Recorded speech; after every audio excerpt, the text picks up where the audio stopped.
This is Brad Clayton with the July 2015 PuzzleDuck Golf Thought of the Month.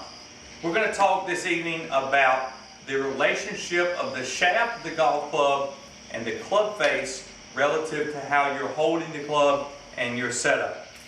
That is that when we hold the golf club, we would like for it to sit naturally such that the leading edge of the club, that's the front edge of the club face, and the shaft of the golf club make a relatively straight line. We don't want to see the toe of the club, which is the outside part of the club face, to the right hand side or further away from your target than the heel of the club is. If you are to err, we would prefer to err with the toe of the golf club closer to the target than the heel of the golf club. And that doesn't mean that's what we're encouraging, but if you're going to make a mistake, make it so that the club face is closed rather than open. The reason for that is that if it's closed, it will require you to move more athletically through the golf ball and use your weight and your feet more to get the face square. If you have the club face open, then it's going to require you to do a lot more work and effort from your upper body to try to force square the club face back to the ball. So a more athletic motion with a closed face is going to be much more conducive to more power and more consistency and a more athletic golf swing.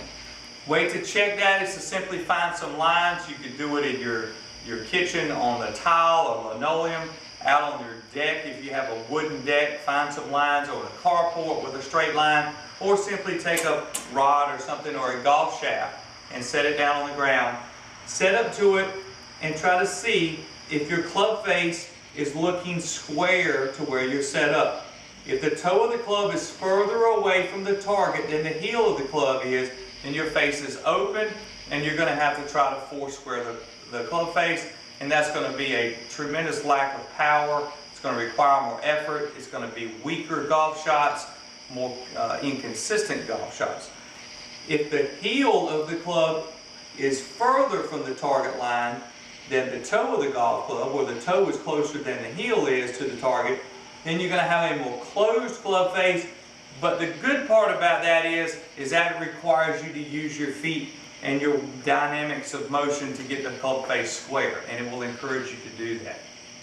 Ideally, we're going to start with the club face square to the target line, where the toe of the club and the heel of the club are equidistant from the target, and the shaft with the leading edge of that club make a nice straight line up to your grip.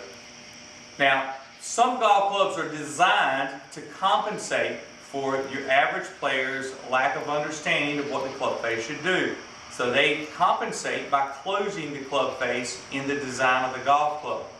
Personally, I don't like those golf clubs. Yes, they do help some people, but if you don't have to have something like that, preferably you would use a square club face and understand how the club rotates through the golf ball in a natural way.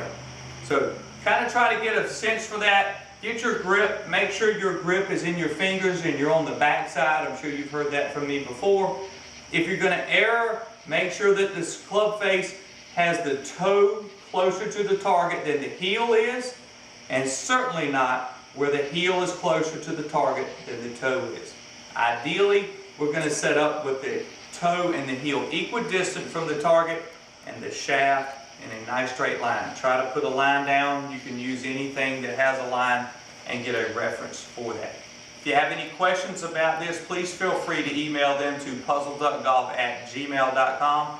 I'll be happy to address those questions. Send me a video, anything that could help you understand this concept a little bit more. This is the beginning position, and it will help you get into a more consistent, more powerful, consistent position right off the get-go, and encourage a more dynamic and a more athletic swing. If you have any questions, again, please feel free to email them to puzzleduckgolf@gmail.com. Thank you very much for watching. Remember, the book is available at puzzleduckgolf.org. It's also available online at amazon.com or through Barnes & Noble. Thank you very much again. Have a great day, and we'll look forward to seeing you in the August PuzzleDuck Golf Thought of the Month.